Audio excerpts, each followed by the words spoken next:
კაცი ფიზიკურად უფრო ჩანზეა ვიდრე ქალი. მეორე ალტერნატივა მაქვს, რომ გითხრათ, ქალი ფიზიკურად უფრო სუსტია ვიდრე კაცი. ერთი და იგივე რაღაცას გეუბნები, მაგრამ მეორე შემთხვევაში, მიუხედავად იმისა, რომ სიმართლეა, ქალს უფრო მოხდება და უფრო როგორც კი მოხდება, მე ეს იყვირებს, რომ რას ამბობ. ოღონდ ეგ ყველაფერი სინამდვილეში ეგეთ ნეგატივს როგორც კი გამოიწვევ, ვთქვათ, მისი გამოძახილი ქმედების სახით, არის რეფლექსური და ინსტინქტურად იქვე ეგ რეპტილიას პრინციპი არის, როდესაც ესეთი ტიპის კომუნიკაცია გაქვს ნებისმიერ ადამიანთან, რა რეპტილიას სიგნია სახელი არ მახსოვს. საინტერესო კონცეფცია აქვს აღწერილი, რომ ადამიანი არის რეპტილიაო, რომელსაც აქვს რაღაცა წითელი ღილაკი, რომელსაც თუ დააჭერ ნებისმიერი ადამიანის შემთხვევაში ყოველთვის ერთი და იგივე რეფლექსური გამოხტება ექნებაო რა. და ეს არის თავდაცვა. წარმოვიდგინე, ანუ მე უცებ ვეუბნები, რომ უფრო სუსტი ხარ და იმაზე აღარ დაფიქრ და მე რა ვთქვა. სუსტზე უკვე დავაჭირე ღილაკს და რეფლექსური რეაქცია აქვს, რომ თავი დავიცვა, ჩემი თავდაცვა, საუკეთესო თავდაცვა არის თავდასხმა და რა თქვი ბიჭო?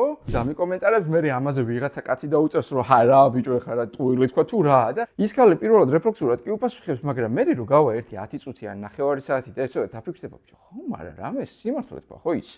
კონტენტის ჭრილშიც რო აიღო, ხო, ეგეთ რაღაც რო გაქვს დადებული, იმას მეორე კონტენტიც უეჭვალად შეხვდება.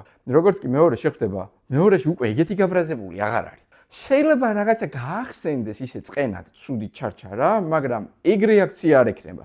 და შეიძლება როგორ გიკბინოს, იცი, რომ აი ყველა კაცი ერთნაირია რა. ოღონდ ამ დროს შენ საუბრობ თევზებზე.